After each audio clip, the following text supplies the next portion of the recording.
अंक 5 ईमानदारी की प्रतिमूर्ति। सुनील शास्त्री लिखित ये पाठ है। सुनील शास्त्री जी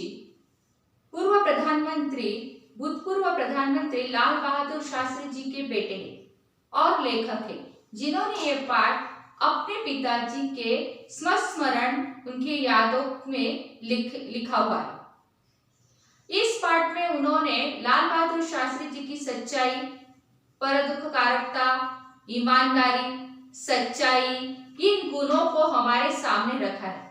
भले भी देश के प्रधानमंत्री थे, परंतु कितने ईमानदारी से, कितनी सच्चाई से और दूसरों की मदद करके समाज सेवा किया करते थे, इस पाठ द्वारा उन्होंने हमें बताने की कोशिश की है। और कुछ बचपन की यादें हैं जो सुनील शास्त्री जी की अपने पिताजी से जुड़ी हुई है। उन यादों को उन्होंने इस पाठ के द्वारा हमारे सामने उनकी प्रतिमूर्ति, उनकी मूर्ति लाल बहादुर शास्त्री जी को रखा हुआ है। तो आइए देखते हैं लेसन ईमानदारी की प्रतिमूर्ति। सुनील शास्त्री जी कुछ अपनी यादों को इस पाठ में ताजा कर रहे हैं। तो वो कह रहे हैं कि उनके बाबूजी के होते हुए उनके जीवन में उन्होंने कभी कोई अभाव, कभी कोई कमियां नहीं देखी और उनके जाने के बाद उन्हें बैंक में मामूली सी नौकरी करनी पड़ी। प्रधानमंत्री का बेटा एक छोटे से बैंक में नौकरी करता है, एक अचरज की बात है। और वो उन्हें याद आ रहा है जब सुनील शास्त्री जी का जन्म हुआ था तो उनके पिताजी जो है वह पुलिस मंत्री थे। तो उस समय पुलिस मंत्री को गृह मंत्री भी कहा करते थे। तो गृह मंत्री के बेटे थे, तो हमेशा कल्पना करते थे कि उनके पास एक आलीशान गाड़ी होनी चाहिए। और जब लाल बहादुर शास्त्री जी भारत के प्रधानमंत्री बन गए तो उन्हें एक बड़ी गाड़ी मिली, इम्पाला शेवरलेट। और उसे देखकर, उस गाड़ी को देखकर सुनील शास्त्री जी को हमेशा मन में लगता था इस गाड़ी को चलाओ। उनकी ख्वाहिश थी इस इम्पाला शेवरलेट में बैठकर वो उसकी सवारी करे। और धीरे धीरे जैसे जैसे वो बड़े होते गए उनकी हिम्मत भी बढ़ती गई। और एक दिन उनकी हिम्मत बढ़ गई, उन्होंने साहस करके अपने पिताजी के जो पीए थे, निजी सचिव, जो पिताजी के प्रधानमंत्री लाल बहादुर शास्त्री जी का पूरा कारोबार संभालते थे, उनका नाम था सहाय साहब। तो उन्होंने सहाय साहब को फोन किया और कहा कि ड्राइवर से कहिए कि इम्पाला शेवरलेट लेकर रेसिडेंसी की तरफ आ जाए। रेसिडेंसी की तरफ आ जाए इसका मतलब है घर की तरफ आ जाए। तो तुरंत जैसे साय साहब ने सुनील शास्त्री जी का संदेश सुना, तुरंत उन्होंने ड्राइवर को गाड़ी लेकर घर भेज दिया। ड्राइवर इम्पाला शेवरलेट लेकर घर पहुंचा है। अभी सुनील शास्त्री जी जो है उनकी हिम्मत बढ़ चुकी है, वो बड़े हो चुके हैं। तो उन्होंने क्या किया, ड्राइवर से कहा कि तुम यहाँ पे आराम करो, आज तुम्हें छुट्टी। और अनिल और सुनील शास्त्री जी के दो बेटे। तो अनिल बोलता है सुनील शास्त्री जी से कि मैं इस गाड़ी को नहीं चलाऊंगा, तुम ही चलाओ। और दोनों गाड़ी में बैठकर अपने दोस्त के घर खाना खाने के लिए जाते। तो लेखक को याद आ रहा है जब वो गाड़ी चला रहे थे तो आज भी उनके बदन पर, उनके शरीर पर रोंगटे खड़े हो रहे हैं और वो कह रहे कितनी आलीशान सवारी थी वो। और वो इम्पाला शेवरलेट लेकर अनिल शास्त्री और सुनील शास्त्री दोनों भाई इम्पाला शेवरलेट लेकर लाल बहादुर शास्त्री जी की सरकारी गाड़ी लेकर अपने दोस्त के घर खाना खाने के लिए जाते। तो दोस्त के घर जाने के बाद क्या होता है, गपशप होती है और गपशप में खाना खाने के बाद उन्हें समय का पता ही नहीं चलता और वो उन्हें देर हो जाती है। और जब देखते हैं तो वह घड़ी देखते हैं तो उन्हें लगता है कि बाबूजी घर पे आ गए होंगे। वो तुरंत गाड़ी में बैठते हैं और घर की तरफ निकल आते हैं। अभी उन्हें डर है कि शायद बाबूजी को पता चल जाए और इसीलिए वो क्या करते हैं, जैसे घर पहुंचते हैं तो गाड़ी को गेट के दूरी पर खड़े करते हैं। और जैसे ही गाड़ी दूरी पर वो खड़े करते हैं, वहां से उतरते हैं, गाड़ी में से उतरकर वो फाटक के पास आते हैं और संतरी को कुछ हिदायतें देते हैं। हिदायतें, निर्देश। संतरी इसका मतलब है पहरेदार, चौकीदार, जो रखवाली करता है रात को गेट पर, वॉचमैन जो होता है उसे कहते हैं। और उसे हिदायतें ये देते हैं कि सैल्यूट वैल्यूट मत करो। अगर वो सैल्यूट करेगा तो उसकी जो पूट है उनकी आवाज होगी, और इसीलिए उन्होंने संतरी से कहा, चौकीदार से कहा, सैल्यूट करने की जरूरत नहीं, फाटक खोल दो ताकि वो गाड़ी अंदर पार्क कर दो। परंतु अगर फाटक गेट आवाज करता है तो उसे बंद मत करो, खुला छोड़ दो। ऐसे हिदायतें, ऐसे निर्देश वो संतरी को देते हैं। और जैसे निर्देश संतरी को मिलते हैं, संतरी वैसे ही करता है। और ऐसे करके वो घर के अंदर आते हैं और चुपके से रसोई में से घर के अंदर घुसते हैं। वो आगे वाले कमरे में से, हॉल में से घर में एंट्री नहीं करते हैं। उन्हें लगता है कि शायद बाबूजी जाग रहे होंगे तो उन्हें पता चल जाएगा, और इसीलिए वो क्या करते हैं, पिछले दरवाजे से रसोई घर के अंदर आते हैं। जैसे ही दोनों रसोई घर से अंदर आते हैं तो उन्हें माँ मिलती है रास्ते में। और जब माँ को देखते हैं सुनील शास्त्री जी और अनिल शास्त्री जी, तो सुनील शास्त्री जी माँ से पूछते हैं कि बाबूजी आ गए क्या? तो माँ कहती हाँ आ गए। तो उन्होंने हमारे बारे में पूछा क्या? तो माँ कहती हाँ मैंने बता दी। तो लेखक की आगे बोलने की हिम्मत ही नहीं होती। जब माँ बोलती कि मैंने बता दिया, ये सुनकर उनके आगे बोलने की हिम्मत ही नहीं होती, और वह कहते हैं माँ से कि देर रात आया हूँ, अभी बहुत देर हो गई है और सुबह देर से उठना चाहता हूँ, इसीलिए किसी भी नौकर को, किसी को भी चाय लेकर सुबह जल्दी मेरे कमरे में मत भेजें। ऐसे अपने माँ को हिदायत देते हैं, सूचना देते हैं। परंतु सुनील शास्त्री जी को यह पता नहीं है कि माँ ने पिताजी से क्या कहा, और वो दोनों सोने के लिए अपने कमरे में चले जाते हैं। रात देर से आए हैं इसलिए वो सो जाते हैं, और सुबह होते ही 5:30 बजे, लगभग 5:30 बजे उनके दरवाजे पर कोई खटखटाता है, आवाज करता है। जिस कमरे में वो सोए हुए हैं, जिस बेडरूम में सुनील शास्त्री जी और अनिल शास्त्री जी, उस दरवाजे को कोई 5:30 बजे खटखटा रहा है। और ये आवाज सुनकर सुनील शास्त्री जी जो है वह कहते हैं देर रात से आया हूं, सोना चाहता हूं, सोने दो।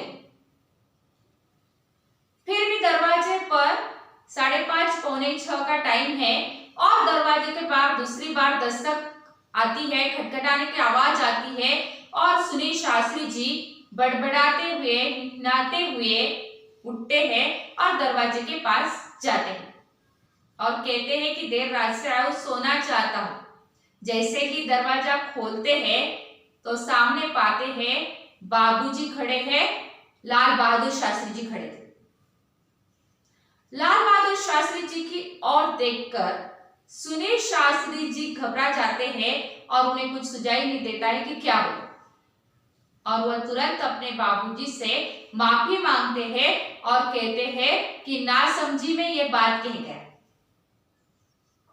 मैं नासमझी में, इसका मतलब है मुझे पता नहीं था कि आप है, इस उनके पिताजी हैं लाल बहादुर शास्त्री जी है। वो सोच रहे थे कोई नौकर जो है वो चाय लेकर आया है सुबह सुबह।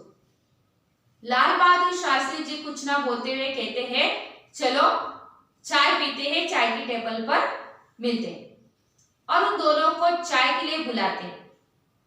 अभी नहाने के लिए टाइम नहीं है, और दोनों मुंह हाथ धोकर तैयार होकर नीचे आते हैं और चाय पर टेबल पर बैठकर पिताजी लाल बहादुर शास्त्री जी, सुनील शास्त्री जी और अनिल शास्त्री जी, लाल बहादुर शास्त्री के दोनों बेटे अपने पिताजी के साथ चाय पी रहे हैं सुबह सुबह।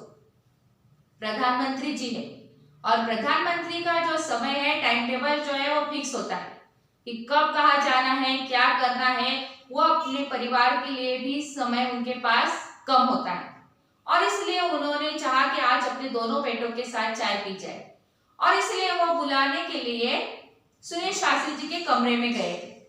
उन्हें पता नहीं था, परंतु वो सुनील शास्त्री जी खुद बोल गए कि देर रात से आया हूं, सोना चाहता हूं।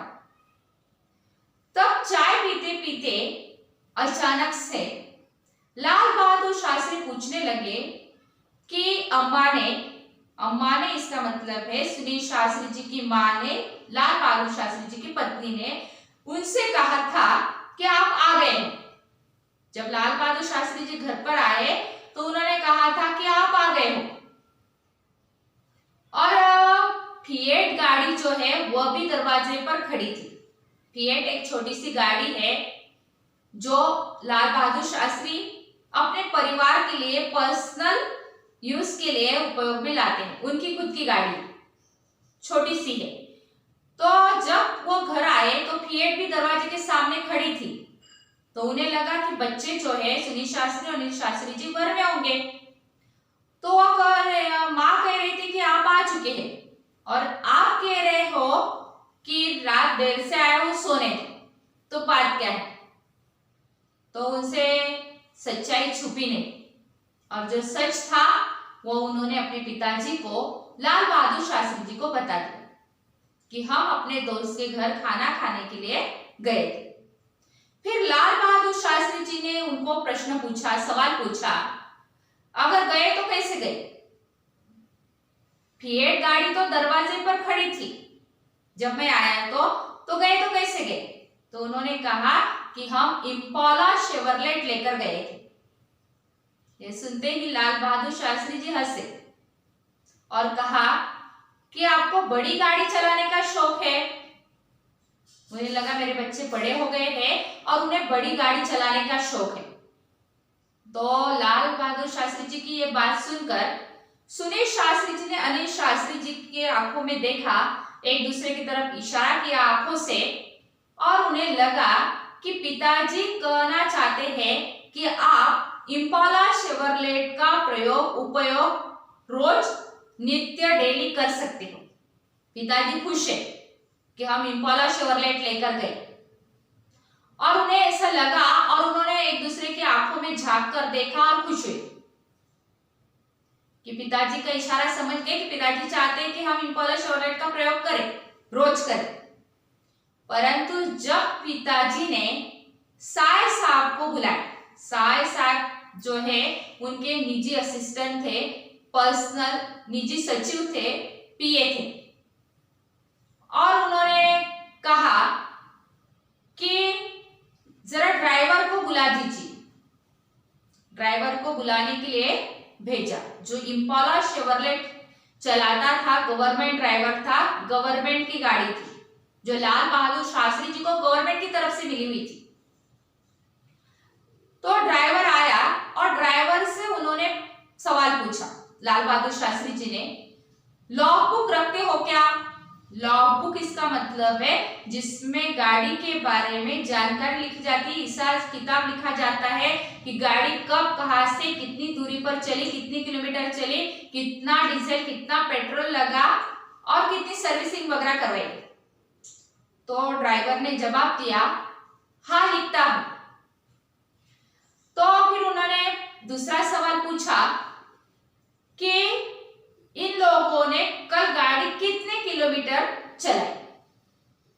ड्राइवर ने कहा कि 14 किलोमीटर इम्पाला शेवरलेट चली।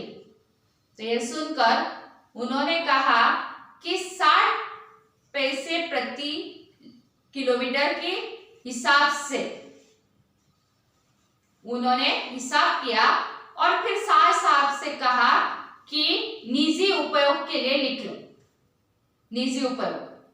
और अपनी पत्नी को बुलाया और कहा कि साहब को ये पैसे दे देना और 60 किलोमीटर प्रति किलोमीटर हिसाब से पैसे जमा करवा देना। तो ये बात सुनते ही जब पिताजी ने पैसे जमा करने की बात कही तो दोनों के चेहरे जो है उदास हो गए और उनसे वहां रुका नहीं गया और दोनों अपने कमरे में जाकर रोने लगे। दोनों भाई की रुलाई नहीं रोकी और दोनों रो रहे हैं, सुनील शास्त्री जी और अनिल शास्त्री जी। उन्हें लग रहा था कि पिताजी जो है वो हमसे प्रेम नहीं करते, वो अपने गाड़ी से प्रेम करते हैं, अपने ओहदे से प्रेम करते हैं। प्रधानमंत्री का ओहदा है, उन्हें बड़ी गाड़ी मिली, उससे प्रेम करते हैं, बच्चों से नहीं। परंतु यहाँ पे हमें लाल बहादुर शास्त्री जी के एक गुण के बारे में पता चलता है कि सच्चाई और ईमानदारी। भले वह देश के प्रधानमंत्री थे पर बहुत ईमानदार थे। उन्होंने, उनके बच्चों ने इस गाड़ी का उपयोग पर्सनल यूज के लिए किया, पर्सनल काम के लिए किया, तो इसीलिए उनसे रहा नहीं गया, उन्होंने अपने जेब में से उसके पैसे दिए। आजकल जो है ऐसे बहुत सारे राजनेता हैं जो सरकारी गाड़ी का उपयोग खुद के लिए भी करते हैं परंतु निजी खर्चे में नहीं लिखते, सबने कुछ होते हैं। तो इस तरह यहाँ पे एक प्रधानमंत्री की सच्चाई और ईमानदारी हमें दिखाई देती है और बच्चे फुट फुट कर अपने कमरे में रो रहे हैं। उन्हें लग रहा है कि अपने पिताजी जो है वो हमसे प्रेम नहीं। देखा हुआ है दूसरा पार्ट जो है, दूसरा भाग जो है अगले पार्ट में हम, अगले पीरियड में हम देखेंगे। तो होमवर्क के लिए कुछ प्रश्न दिए हुए हैं जो आपको होमवर्क नोटबुक में लिखने हैं। धन्यवाद दोस्तों, मिलते हैं अगले पार्ट।